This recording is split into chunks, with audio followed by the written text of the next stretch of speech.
मैं दुनिया भुला दूंगा तेरी चाहत में, तेरा साथ टूटा ये वादा जो टूटा, मैं खुद को मिटा दूंगा तेरी चाहत में। तेरा सांसें तेरी खुशबू है मेरी, दिल में तेरी धड़कन है, तेरा जिंदगी मेरी दर्पण है। मैं दुनिया भुला दूंगा तेरी यादों में, तेरी जिंदगी में।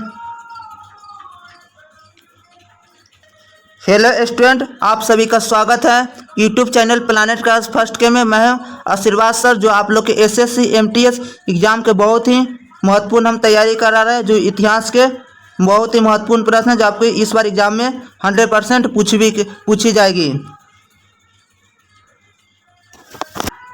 बाबू लोग सुनो, यहाँ पर एक कॉपी निकाल लीजिए, पेन निकाल लीजिए, आप लोग इसको बारीकी से लिखिए और आप लोग कमेंट करना बंद कीजिए। अब यहाँ पर हम पढ़ाने जा रहे हैं। आप लोग गनवा हम जो बोलते हैं ना, उस पर लोग बहुत ही कमेंट करते हैं। कमेंट करना कृपया बंद कीजिए। देखिए यहाँ पे पहला प्रश्न, ब्रिटिश साम्राज्यवाद के दौरान भारत का आर्थिक अफवाह का सिद्धांत किसके द्वारा प्रस्तुत किया गया था? अरे पिछले क्लास में विशाल नहीं लिख रहा था, आप पहले कॉपी निकाल लीजिए, इसको लिखिए। सर फिर से बोलिए, बोल रहा है, लिखो। ब्रिटिश साम्राज्यवाद के दौरान भारत का आर्थिक अफवाह के सिद्धांत किसके द्वारा प्रस्तुत किया था? ए में देखिए ऑप्शन लिखिए। ए में DWC बनर्जी, ए में। बी में लिखिए दादा भाई नौरोजी। सी में लिखिए गोपाल कृष्ण गोखले। डी में लिखिए गांधी जी। इसका आंसर हो जाएगा फर्स्ट का बी हो जाएगा दादा भाई नौरोजी। चैनल को सब्सक्राइब कर ही दीजिएगा। चल रहे हैं सेकेंड क्वेश्चन, 2 नंबर। अंग्रेजों ने भारत में रेलवे किस उद्देश्य से शुरू की थी? लिखिए यहाँ पर, फिर से देखिए, शिल्पी लिखो ना यहाँ पर। अंग्रेजों ने भारत में रेलवे किस उद्देश्य से शुरू की थी? 2 के बी हो। लिखिए ए में लिखिए भारत में भारी उद्योगों को आगे बढ़ाने के लिए। बी में लिखिए ब्रिटिश वाणिज्य और प्रशासनिक नियंत्रण की सुविधा के लिए। सी में लिखिए दुर्भिक्ष की स्थिति को खदान में पहुंचाने के लिए। अब आगे डी में लिखिए यहाँ पर भारत देश में मुफ्त रूप से घूम सकेंगे। इसका आंसर हो जाएगी बी नंबर हो जाएगा, 2 का बी हो जाएगा। ब्रिटिश वाणिज्य और प्रशासनिक नियंत्रण की सुविधाएं के लिए, वो अपने उद्देश्य के लिए भारतीय रेलवे को शुरू किया था, भारत में रेल लाकर। यह बहुत ही गलत काम की थी। जो लड़की माँ बाप को ध्यान से नहीं रखती है और इज्जत का ध्यान नहीं रखती है, वो सबसे भारी गधई होती है धरती पर, जिसको हरामी कहा जाता है, वही होती है।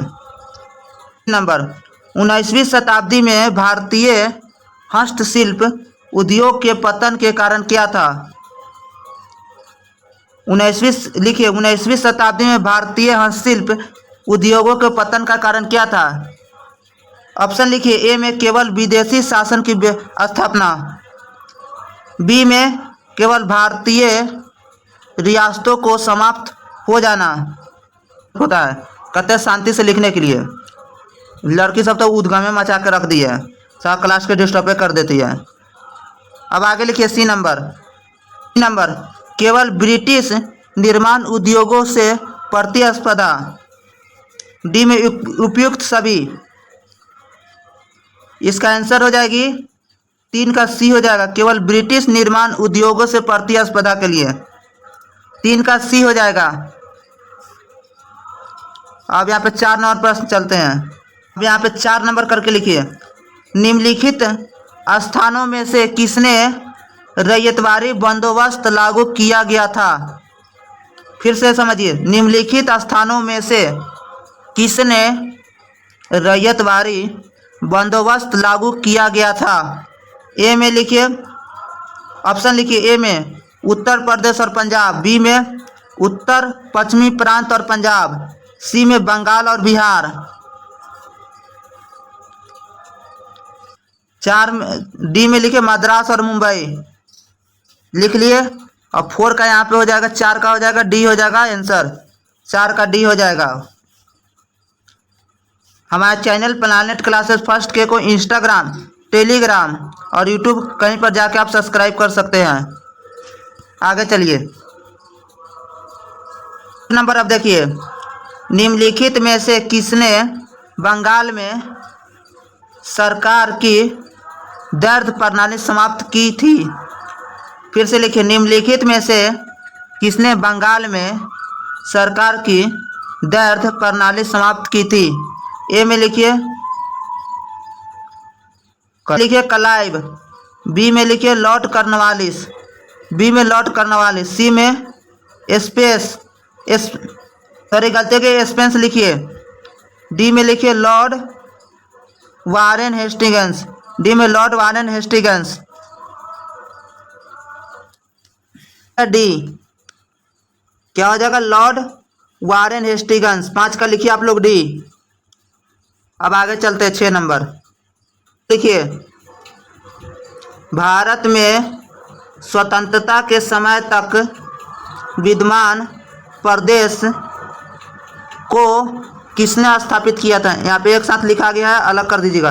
भारत में स्वतंत्रता के समय तक विद्यमान प्रदेशों को किसने स्थापना किया था? ए में लिखिए सर थॉमस मुनरो, बी में लिखिए लॉर्ड हेस्टिंग्स,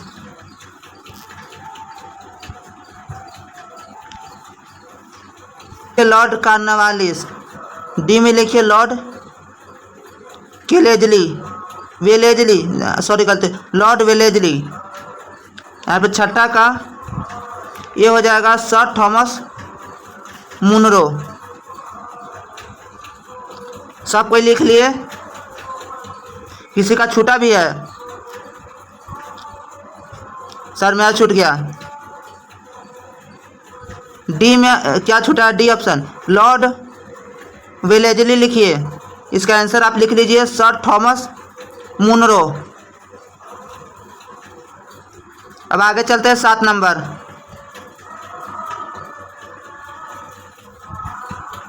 7 नंबर लिखिए, आर्थिक अपक्ष सिद्धांत के प्रवर्तक कौन थे?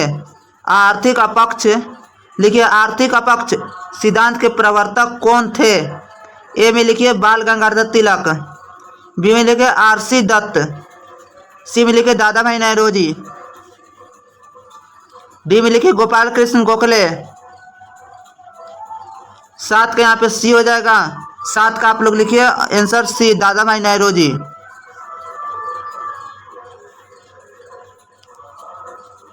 क्या कर रही है क्लासवा में?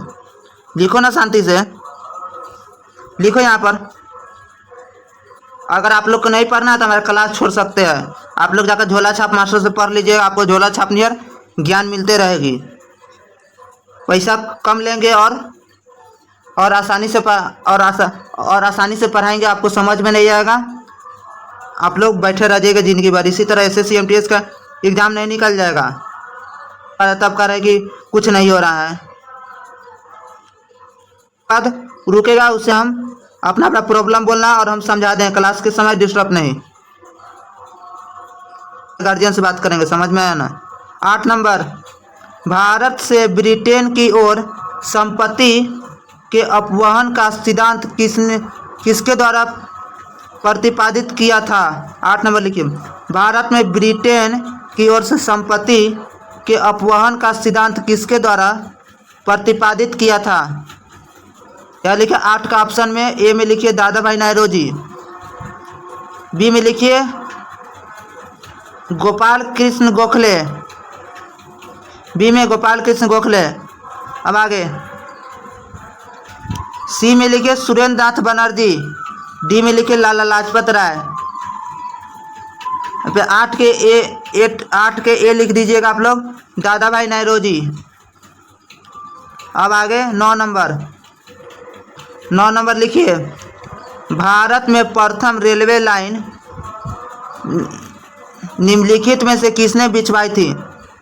देखिए कि जिसका छूट गया लिख लीजिए, भारत में प्रथम रेलवे लाइन निम्नलिखित में से किसने बिछवाई थी? ए में हो जाएगा विलियम डडले, ए में विलियम डडले, बी में लिखिए जॉर्ज क्लार्क। सी में लिखिए रोजर सीमट। सी में लिखिए रोजर सीमट। आगे डी में लिखिए वारेन हेस्टिंग्स। 9 का बी आंसर लिखिए आप लोग जॉर्ज क्लार्क। 10 नंबर अब लिखिए भारत में डाक व्यवस्था शुरू करने वाला ब्रिटिश गवर्नर जनरल था। भारत में डाक व्यवस्था शुरू करने वाला ब्रिटिश गवर्नर जनरल था। ए में लॉर्ड डलहौजी, बी में लॉर्ड वेलेजली, सी में लिखिए लॉर्ड ऑकलैंड। Lord Auckland.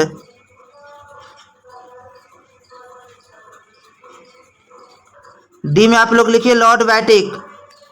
यहाँ पर 10 का ए हो जाएगा लॉर्ड डलहौजी। थैंक यू, जय हिंद। प्लानेट क्लासेस फर्स्ट के लिखिएगा, उसको सब्सक्राइब कर लीजिएगा। आप लोग हमारे चैनल पे बने रहे के लिए हमारे चैनल पे डिस्क्रिप्शन बॉक्स में जाकर और भी वीडियो देख सकते हैं, आप समझ सकते हैं। थैंक यू, जय हिंद, bye bye. Best of luck for exam.